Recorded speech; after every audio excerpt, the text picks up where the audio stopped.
आज आषाढ़ी बीज का पर्व धामधूम से मनाया जा रहा है। आषाढ़ी बीज पर भगवान जगन्नाथ जी की रथ यात्रा निकलती है। तब गुजरात के साथ साथ पूरे सौराष्ट्र में भी भगवान जगन्नाथ जी नगरचर्या पर निकलने वाले हैं। आपको बता दें कि इस पावन मौके पर सौराष्ट्र इलाके के सभी यात्रा धाम, सत्ताधार, तोरणिया, परबधाम जैसे कई धामों में आषाढ़ी बीज को भव्य तौर पर मनाया जा रहा है।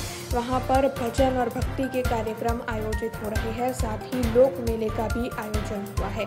तो वहीं बड़ी तादाद में भक्त यात्रा धामों पर पहुंच भी रहे हैं और भगवान के आशीर्वाद भी ले रहे हैं। आषाढ़ी बीजનું મહાપર્વ ઉજવાઈ રહ્યું છે એવા સમયે સમગ્ર સનાતની હિન્દુઓને અમારા જાજાથી જય જગન્નાથ અને સત્તાધાર ધામ તરફથી જય આપવા ગયા, જય દ્વારકાધીશ। આજનો મહિમા આપણો આષાઢી બીજનો પ્રકૃતિ અને પ્રાણ સાથે મિલનનો તહેવાર છે। પ્રકૃતિ એટલે વરસાદની શરૂઆત થાય અને ધરતીની અંદરથી જે રસાયણ બહાર આવે એમાં જેટલા પ્રાણ, જેટલી આત્મા શક્તિઓ હોય છે, પ્રાણ પ્રકૃતિને મિલનનો સમય એટલે આજે આપણે આષાઢી બીજ કહીએ છીએ। ખાસ કરીને ગુજરાતમાં પણ નહીં, આખા દેશમાં વિશ્વ લેવલે જ્યાં જ્યાં સનાતીઓ વસે છે ત્યાં આ પર્વનું મહત્વ છે।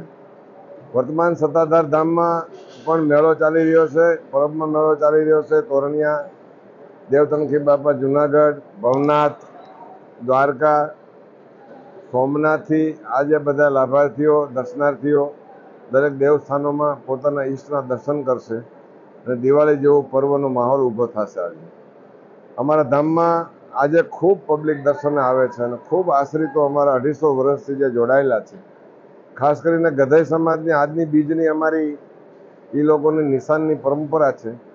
પછી સેવકો, ભક્તો અને દર્શનાર્થીઓ ખૂબ મેળાનો આનંદ લે છે। અમારા સત્તાધાર ધામમાં જ્યાં આપ જોઈ રહ્યા છો, નિહાળી રહ્યા છો, તે રસોડાની અંદર જે વ્યવસ્થા છે અમારી એ ગોબર ગેસ પ્લાન્ટથી ચાલે છે। 1000 ગાયોનું છાણ અમે પ્રોપર ઉપયોગ કરીએ છીએ।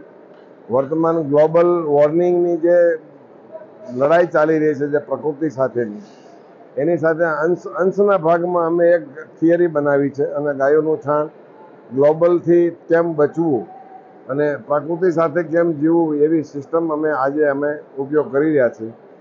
તમામ સનાતનીઓને આજના બીजना हमारा जाजाથી राम राम, जय आपा। हमसे जुड़े रहने के लिए हमारे YouTube चैनल को सब्सक्राइब करें और नई वीडियो की नोटिफिकेशन के लिए बेल आइकॉन को दबाएं।